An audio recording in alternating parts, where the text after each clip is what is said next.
السلام علیکم ورحمۃ اللہ وبرکاتہ۔ الحمدللہ کفا وسلام علی عبادہ الذین اصطفیٰ، اما بعد۔ محترم ناظرین کرام، آسان درس قرآن کے اندر 30ویں یعنی آخری پارے کا 6واں رکوع ہے، جس کے اندر سورہ تکویر سورہ نمبر 81 مکمل ہے۔ اعوذ باللہ من الشیطان الرجیم، بسم اللہ الرحمن الرحیم۔ اذا الشمس کوورت، جب سورج لپیٹ دیا جائے گا، واذا النجوم انکدرت، اور جب ستارے بے نور ہو جائیں گے یعنی ستاروں کی روشنی ختم ہو جائے گی، واذا الجبال سیرت، اور جب پہاڑ چلائے جائیں گے، وَإِذَا الْعِشَارُ عُطِّلَتْ، اور جب 10 مہینے کی گابھن اونٹنیاں چھوڑ دی جائیں گی، وَإِذَا الْوَحُوشُ حُشِرَتْ، اور جب جنگلی جانور اکٹھے کر دیے جائیں گے، وَإِذَا الْبِحَارُ سُجِّرَتْ، اور جب سمندروں میں آگ بھڑکا دی جائے گی یعنی لگا دی جائے گی، وَإِذَا النُّفُوسُ زُوِّجَتْ، اور جب جانوں کو جسموں کے ساتھ جوڑ دیا جائے گا یعنی لوگوں کے جوڑے جوڑے بنا دیے جائیں گے، وَإِذَا الْمَوْءُودَةُ سُئِلَتْ، اور جب زندہ دفن کی گئی لڑکی سے پوچھا جائے گا، بِأَيِّ ذَنبٍ قُتِلَتْ، کہ وہ کس گناہ میں قتل کی گئی،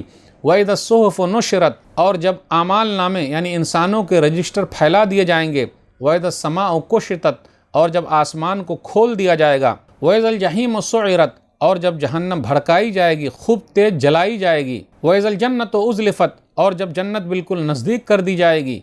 عَلِمَتْ نَفْسٌ مَّا أَحْضَرَتْ، تب ہر شخص جان لے گا کہ وہ کیا عمل لے کر آیا ہے، فَلَا أُقْسِمُ بِالْخُنَّسِ، میں پیچھے ہٹنے والے ستاروں کی قسم کھاتا ہوں، الجوار الکنس، چلنے پھرنے والے چھپ جانے والے ستاروں کی قسم کھاتا ہوں، واللیل اذا عسعس، اور گزر جانے والی رات کی قسم کھاتا ہوں، والصبح اذا تنفس، اور روشن ہونے والی صبح کی قسم کھاتا ہوں، انہ لقول رسول کریم، بے شک قرآن ایک عزت والے فرشتے یعنی جبریل علیہ السلام کا لایا ہوا کلام ہے، ذی قوت عند ذی العرش مکین، وہ جبریل علیہ السلام بڑی طاقت والے ہیں، عرش والے اللہ کے پاس ان کا مرتبہ بڑا ہے، مطاع ثم امین، وہ جبریل علیہ السلام امانت دار ہیں جن کی بات مانی جاتی ہے، وما صاحبکم بمجنون، اور اے انکار کرنے والو تمہارے ساتھی محمد صلی اللہ علیہ وسلم دیوانے یعنی پاگل نہیں ہیں، وَلَقَدْ رَآهُ بِالْأُفُقِ الْمُبِينِ، اور یہ سچی بات ہے کہ نبی صلی اللہ علیہ وسلم نے جبریل کو علیہ السلام کھلے آسمان میں دیکھا ہے، وما هو علی الغیب بضنین، اور نبی صلی اللہ علیہ وسلم غیب کی باتیں چھپی ہوئی باتیں بتانے میں بخیل یعنی کنجوس بھی نہیں ہیں، وما هو بقول شیطان الرجیم، یہ قرآن کسی مردود شیطان کی بنائی ہوئی بات نہیں ہے، فَأَيْنَ تَذْهَبُونَ، اے انکار کرنے والو پھر بھی تم لوگ کدھر جا رہے ہو، ان هو الا ذکر للعالمین، یہ قرآن تو سارے جہان والوں کے لیے ایک نصیحت ہے،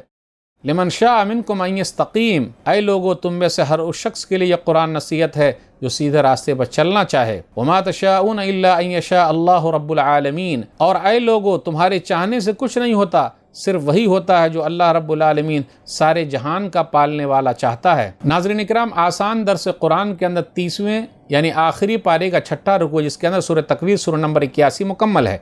سورہ تکویر ترتیب کے اعتبار سے 7 التکویر لپیٹ دیا جانا آیت نمبر 1 میں ہے۔ تکویر مکی سورہ ہے، ہجرت سے پہلے مکہ اور اس کے آس پاس اترنے والی سورت مکی ہے۔ سورہ تکویر میں 29 آیتیں ہیں اور 1 رکوع ہے۔ سورہ تکویر کی فضیلت، جو قیامت کے دن کو اپنی آنکھوں سے دیکھنا چاہتا ہے وہ سورہ تکویر پڑھ لے۔ سنن ترمذی کتاب تفسیر القرآن حدیث نمبر 4 × 3 3333 صحیح روایت ہے۔ عبداللہ بن عمر رضی اللہ تعالیٰ عنہ کہتے ہیں کہ رسول اللہ صلی اللہ علیہ وسلم نے فرمایا، جسے اچھا لگے کہ وہ قیامت کا دن دیکھے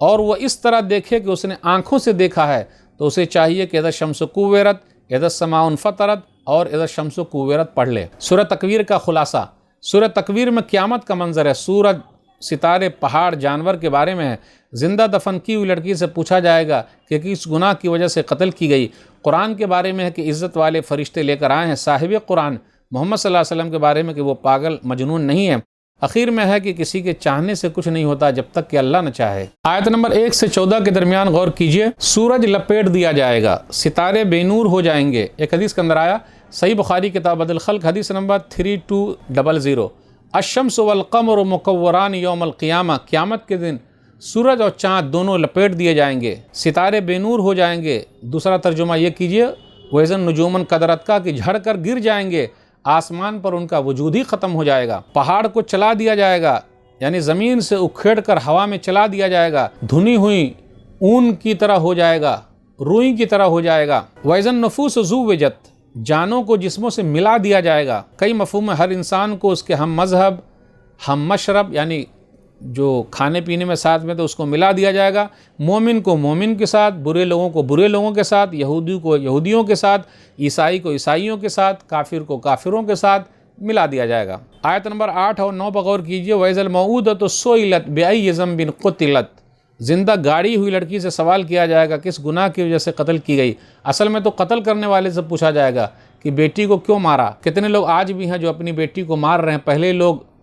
دنیا میں آنے کے بعد مارتے تھے، اب وہ دنیا میں آنے سے پہلے ہی پیٹ میں مار دیتے ہیں۔ افسوس کی بات ہے۔ ایک واقعہ سنن دارمی مقدمہ حدیث نمبر 2، ایک آدمی نبی صلی اللہ علیہ وسلم کے پاس آیا اور کہا، زمانے جاہلیت کی باتیں کی اور کہا، فَكُنَّا نَقْتُلُ الْأَوْلَادَ، ہم لوگ زمانے جاہلیت میں اپنے بچوں کو قتل کرتے تھے۔ پھر اپنی بیٹی کا ذکر کیا کہ میں نے اپنی بیٹی کو تیار کیا، کنویں کے پاس لے گیا اور اس کے بعد کنویں میں ڈالا۔ میری بیٹی کا جو آخری جملہ تھا کہا، یا ابتا، میرے ابا جان، فبکا رسول اللہ صلی اللہ علیہ وسلم، تو رسول اللہ صلی اللہ علیہ وسلم رونے لگے، یہاں تک کہ آنکھ سے آنسو جاری ہو گئے۔ ایک صحابی نے کہا کہ تو نے رسول اللہ صلی اللہ علیہ وسلم کو غمگین کر دیا ہے، تو نبی صلی اللہ علیہ وسلم نے فرمایا، کف فَإِنَّهُ يَسْأَلُ، چھوڑ دو، یہ سوال پوچھنے آیا ہے جو اس کے بارے میں اس کے نزدیک اہمیت رکھتی ہے۔ اس کے بعد نبی صلی اللہ علیہ وسلم فرمایا، عید علیہ حدیثک، اپنی بات سناؤ۔ پھر اس نے دہرایا اور نبی صلی اللہ علیہ وسلم رونے لگے، داڑھی بھیگ گئی۔ اس کے بعد نبی صلی اللہ علیہ وسلم نے کہا، ان اللہ قد وزن الجاہلیت ما عملوا فاستعنف عملک، زمانے جاہلیت کی سب چیزوں کو اللہ نے معاف کر دیا، اب جاؤ نئے سرے سے اپنی زندگی گزارو، نیک عمل کرو۔ آیت نمبر 10 پر غور کیجئے، وَإِذَا الصُّحُفُ نُشِرَتْ، نام اعمال کھول دیے جائیں گے۔ یہ نام اعمال موت کے وقت بھی کھولے جاتے ہیں یا پھر قیامت کے دن کھولے جائیں گے، سامنے لائے جائیں گے جو کچھ کیا گیا ہے۔ عَلِمَتْ نَفْسٌ مَّا أَحْضَرَتْ، آیت نمبر 14 پر غور کیجئے، ہر شخص جان لے گا جو اس نے حاضر کیا، جو لے کر آیا ہے۔ یہ جواب قسم بھی ہے، جان لے گا ہر شخص۔ اتنی چیزوں کے اللہ نے قسم کھائی، لگ بھگ 12 چیزیں ہیں قسم کھائی یہ بتانے کے لیے، عَلِمَتْ نَفْسٌ مَّا أَحْضَرَتْ، انسان جو لے کر آیا ہے وہ جان جائے گا، جو نفس جو لے کر آیا وہ جان جائے گا۔ پھر آگے کہا، اللہ نے قسم کھائی ہے چلنے پھرنے والے چھپنے والے ستاروں کی قسم، یہ بتانے کے لیے قرآن اور صاحب قرآن کے بارے میں ہے۔ قرآن کے بارے میں ہے، یہ قرآن فرشتے لے کر آئے ہیں، جبریل امین لے کر آئے ہیں، وما صاحبکم بمجنون، پھر یہ بھی کہا تمہارے ساتھی یعنی نبی صلی اللہ علیہ وسلم مجنون نہیں ہے، دیوانہ نہیں ہے۔ پھر آگے آیت نمبر 23 پر غور کیجئے، وَلَقَدْ رَآهُ بِالْأُفُقِ الْمُبِينِ، نبی صلی اللہ علیہ وسلم نے جبریل امین کو، فرشتے کو آسمان کے کناروں پر دیکھا ہے۔ صحیح مسلم کتاب الایمان حدیث نمبر 174 کہ نبی صلی اللہ علیہ وسلم نے جبریل امین کو اصلی حالت میں 2 مرتبہ دیکھا، ایک جس وقت شروع دور تھا نبی صلی اللہ علیہ وسلم کے نبی بننے کا اس وقت دیکھا، اور دوسرے وقت کب دیکھا، جب معراج پر گئے تو دیکھا۔ نبی صلی اللہ علیہ وسلم نے اللہ کو نہیں دیکھا۔ ام المومنین عائشہ رضی اللہ تعالیٰ عنہ مسروق سے کہتی ہیں، صحیح بخاری کتاب التفسیر حدیث نمبر 4855، من حدثک ان محمدا رأى ربہ فقد کذب، جو تم سے یہ کہتا ہو کہ محمد صلی اللہ علیہ وسلم نے اپنے رب کو معراج میں دیکھا ہے تو وہ جھوٹ بول رہا ہے۔ آیت نمبر 29 پر غور کیجئے، وما تشاءون الا ان یشاء اللہ، تمہارے چاہنے سے کچھ نہیں ہوتا جب تک اللہ نہ چاہے۔ ایسی آیتیں کئی جگہ پہ ہے، جیسے سورہ تکویر سورہ نمبر 81 آیت نمبر 29، سورہ دہر سورہ نمبر 76 آیت نمبر 30، سورہ مدثر سورہ نمبر 74 آیت نمبر 56۔ لیکن یاد رکھیے گا جو کوشش کرے گا وہ تو پائے گا۔ والذین جاہدوا فینا لنہدینہم سبلنا وان اللہ لمع المحسنین، سورہ عنکبوت سورہ نمبر 29 آیت نمبر 69۔ یہ آخری آیت ہے سورہ عنکبوت کی کہ جو لوگ ہمارے راستے میں کوشش کرتے ہیں ہم اس کو راستہ دکھاتے ہیں، اور اللہ تعالیٰ نیک لوگوں کے ساتھ ہے۔ انما الاعمال بالنیات، بخاری شریف کی پہلی حدیث ہے کتاب بدل الوحی حدیث نمبر 1، اعمال کا دار و مدار نیتوں پر ہے۔ وانما لکل امرئ ما نوی، اور ہر ایک کے لیے وہی جو اس نے نیت کی ہے۔ اس سورہ کی خاصیت یہ ہے کہ اس سورہ کے اندر 12 چیزوں کا ذکر ہے، خاص طور پہ 12 چیزوں کی قسم کھائی گئی ہے۔ 6 کا تعلق دنیا سے اور 6 کا تعلق آخرت سے ہے۔ 6 کا تعلق دنیا سے ہے، سورج لپیٹ دیا جائے گا، ستارے بے نور ہو جائیں گے، نمبر 3 پہاڑ چلائے جائیں گے، نمبر 4 10 ماہ کی حاملہ اٹھنیاں چھوڑ دی جائیں گی، پھر اسی طرح نمبر 5 وحشی جانور اکٹھا کیے جائیں گے، نمبر 6 سمندر کو بھڑکا دیا جائے گا، اور 6 کا تعلق آخرت سے ہے، جانوں کو جسموں سے ملا دیا جائے گا، نمبر 1، نمبر 2 زندہ گاڑی ہوئی لڑکی سے پوچھا جائے گا، نمبر 3 نام اعمال کھول دیے جائیں گے، نمبر 4 آسمان کی کھال اتار لی جائے گی، نمبر 5 جہنم بھڑکائی جائے گی، نمبر 6 جنت نزدیک لائی جائے گی۔ پھر اس کے بعد وہی کہا، علمت نفس ما حضرت، ہر انسان جان لے گا جو اس نے پیش کیا ہے۔ تو ناظرین کرام، آج کے درس میں بس اتنا ہی۔ اللہ سے دعا ہے کہ اللہ تعالی ہم لوگ قرآن کریم کو پڑھنے پڑھانے سمجھنے سمجھانے عمل کرنے اور لوگوں تک پہنچانے کی توفیق دے، آمین۔ والسلام علیکم ورحمۃ اللہ وبرکاتہ۔